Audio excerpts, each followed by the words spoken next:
Grid flying heaven screen. Drone fixing.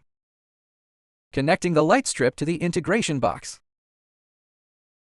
Align the groove of the light strip plug with the protrusion on the box socket before inserting. Then tighten the nut. All light strips must be connected to the integrated box in sequence and the nuts tightened. Split screen display, Ethernet cable, media player connection is shown.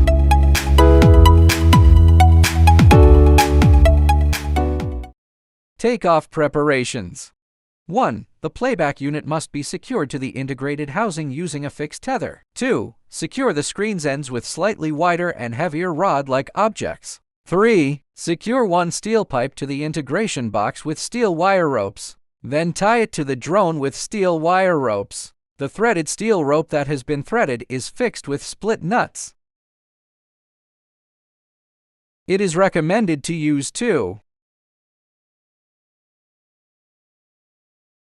The length of the steel wire rope must be symmetrical. Then simply wrap the steel cable around the drone to secure it.